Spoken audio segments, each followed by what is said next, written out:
What do you do with an empty wallet? Ah yes, when times are rough and the economy is crumbling, what do we do?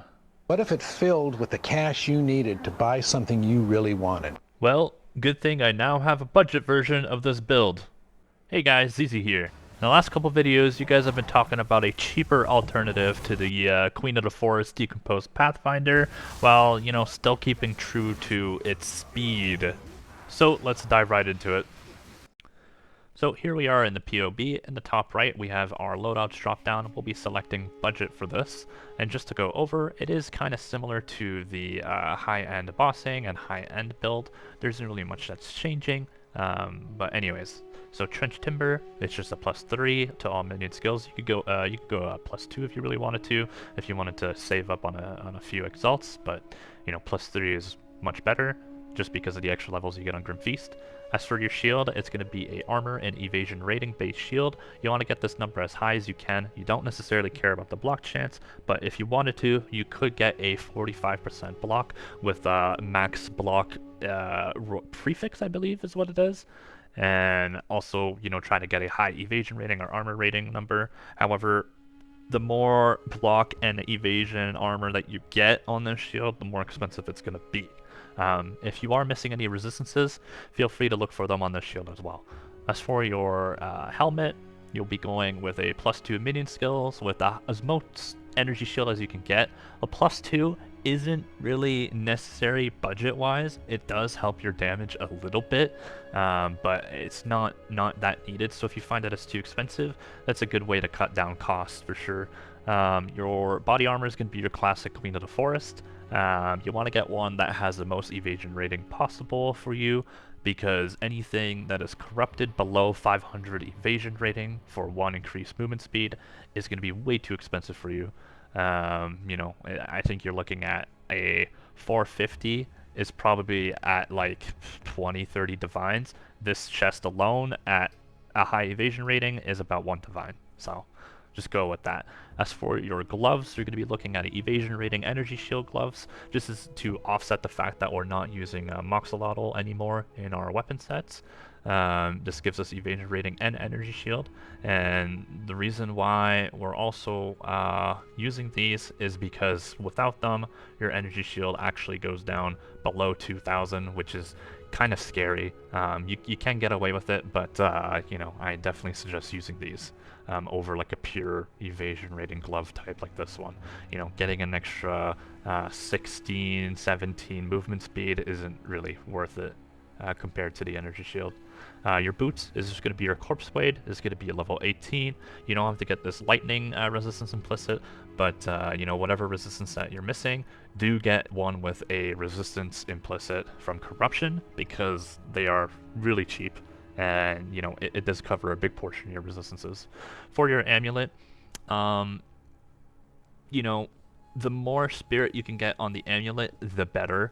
But to keep it low cost, try to get one that has evasion rating, energy shield, dexterity, and cold resistance, or any other resistance that you're missing.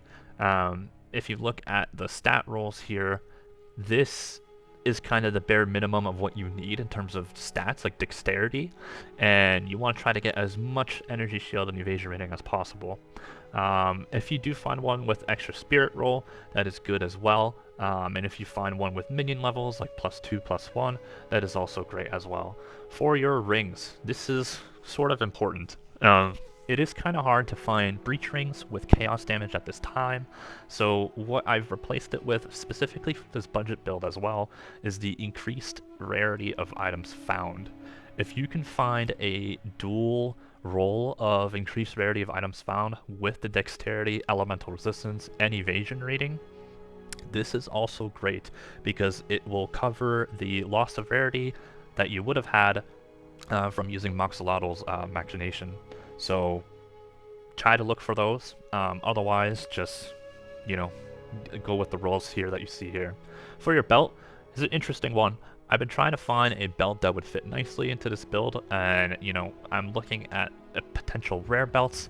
I don't really see opportunities for a rare belt to fit into this, given that we can cover our resistances in plenty different ways, rather than just slapping on a belt and calling it a day. So I ended up going with Infernal Clasp, which gives us a plus 5% to maximum fire res, and also fills in a lot of fire resistance and gives us the much needed strength. The armor is not really, noticeable. It is negligible because it doesn't do too much. So, but the plus 5 maximum fire res, as well as the strength and topping off for fire resistance, is pretty good, I would think. For your charms, it's just going to be a staunching charm. It's important to run this because at this current moment, I'm unsure if enemies are able to hit through energy shield using bleed, but whenever this does get fixed, or if it does work like this already, you definitely don't want to be instantly dying with chaos inoculation to bleeds.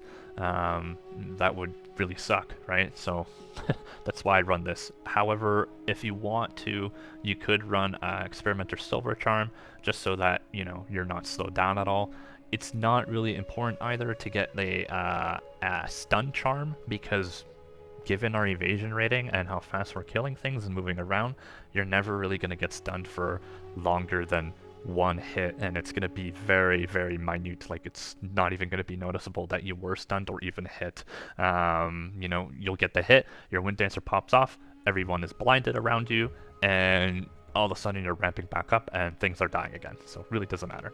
Now, for the jewels, this is something that I haven't written down in a price breakdown, but just let's go over it a little bit.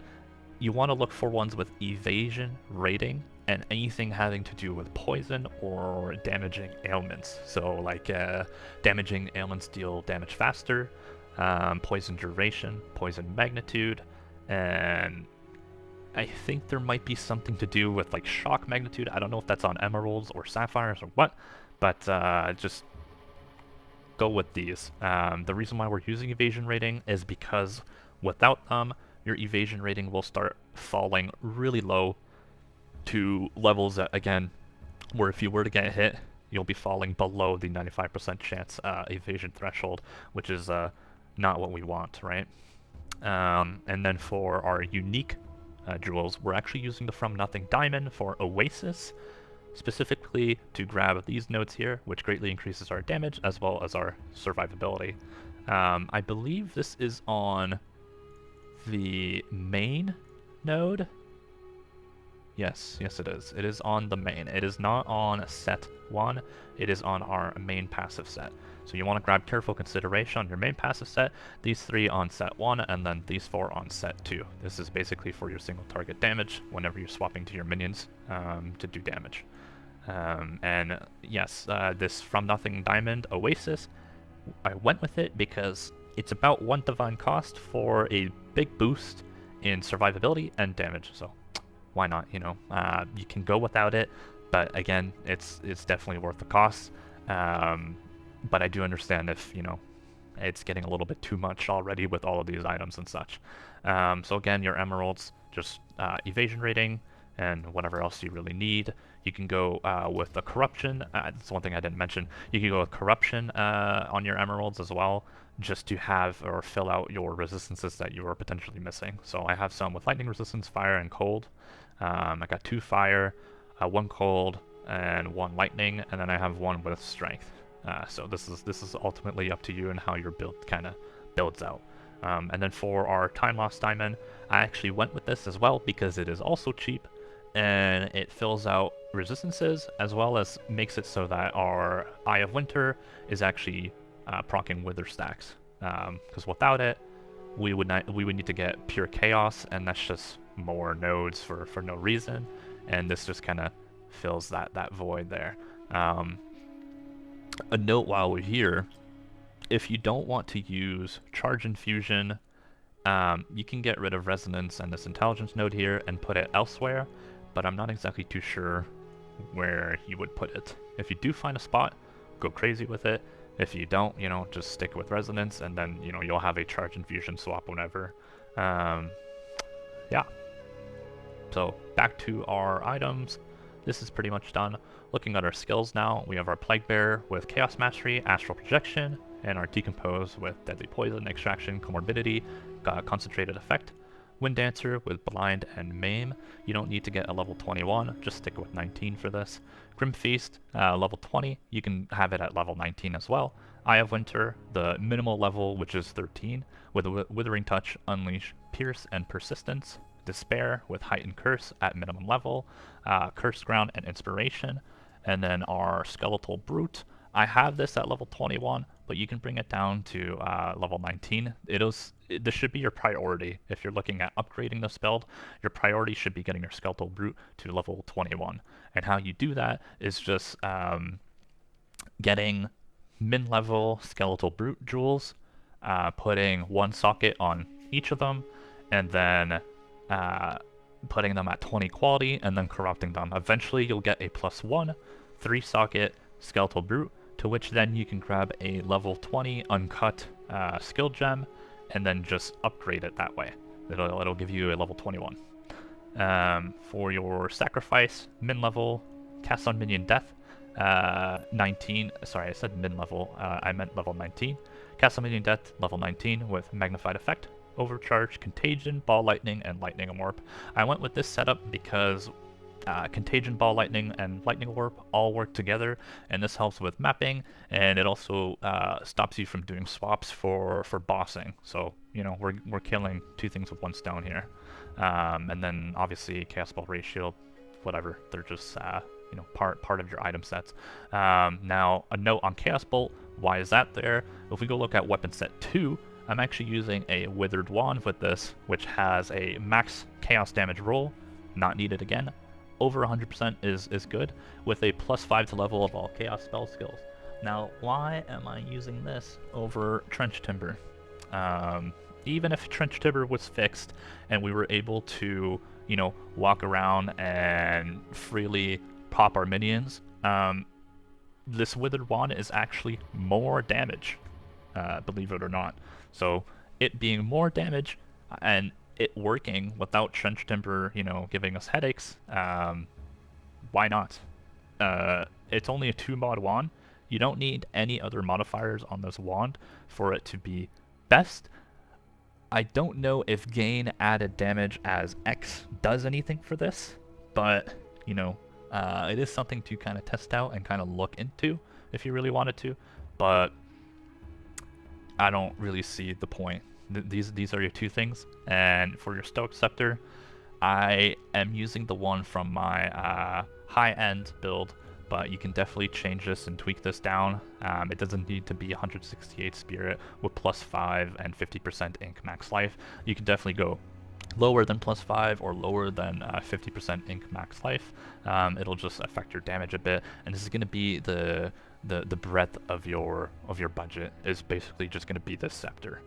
Everything else maybe is going to come around to 10 divines, and then your scepter itself is about 10 divines.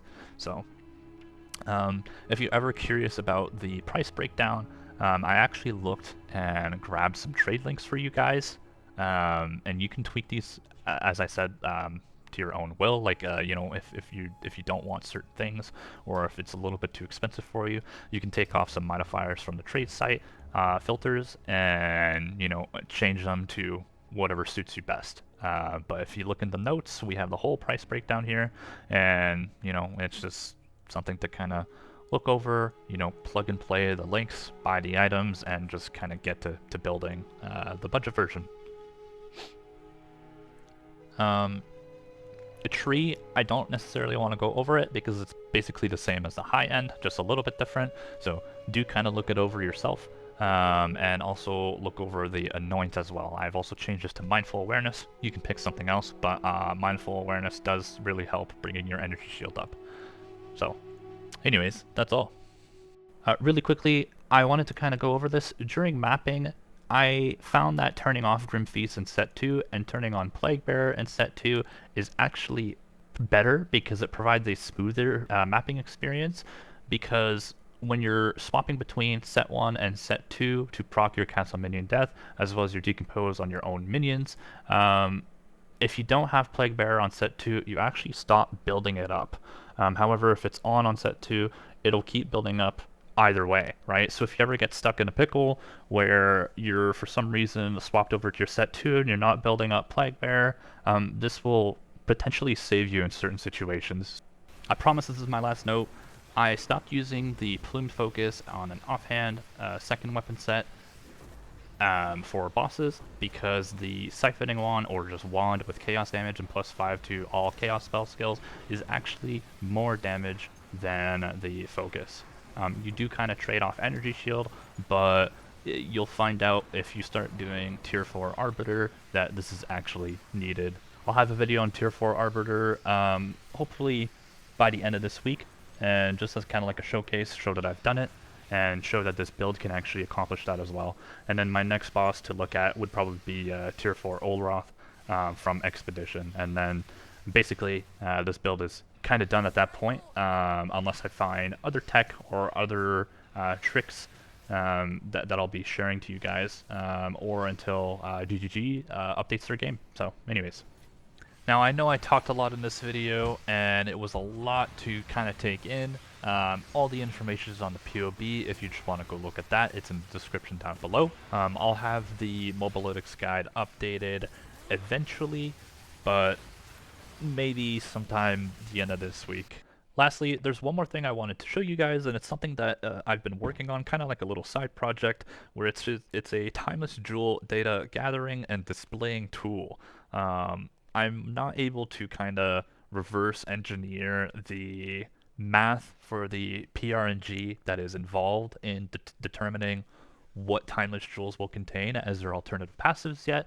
So I've created this in the meantime until someone does crack that. I know it's not even, the game's not even released yet, but I thought this would be a little bit cool to kind of get the community together to kind of figure out these notable passive replacements together. So let's take a look at the application real quick.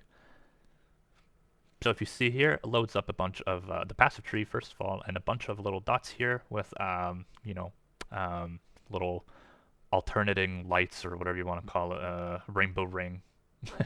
Can't find the word, but anyways, if we were to go ahead and click on this little ring here, we can see that there's no seed actually entered for 100 Vorana. But if we were to look at something like let's do 4318, which is my current Olroth jewel, we can see that there's 3 Summer Meadows nodes right here. So looking down here, we have Fan the Flames, and then Catalysis, and then Stimulants. So we have 3 Summer Meadows, which is really good whenever you're looking at trade site and you want to find out like which Olroth jewel is actually worth picking up. There's not many entries in place. I have 4080 in here as well. So looking at this, we have Fire Dancer at Warm the Heart, and then Fire Dancer on Reinvigoration. I have 7131, which has Winter Forest, Corrupted Vision, Sudden Hail, a bunch of other different useless nodes, so not really helpful. And I've entered a few pieces of test data into this tree so far from the ones that I've been rolling. I specifically entered them for this node, up here, this node, up here to this node, so you can see here, and I've also entered to the classic this node as well. So if you go look over and you wanted to find out on the trade site if your timeless jewel is actually worth it, you can go ahead and kind of use this tool. And if you have a timeless jewel that doesn't have the seed number or conqueror on this tree recorded, feel free to enter that data and submit it. And so let me just show you how you would quickly do that. So let's do Varana 100 for here, and we'll do a little bit of a test. So Falcon Dive, let's just say it was something like, I don't know, test 1, test 2, yada yada, right? You get it. Fill this whole thing out with the alternate passives. So let's say if you had Summer Meadows for Falcon Dive, just input that there, and then make sure you're on the right jewel slot, your seed number is correct, and your conqueror is correct, and just click on Submit.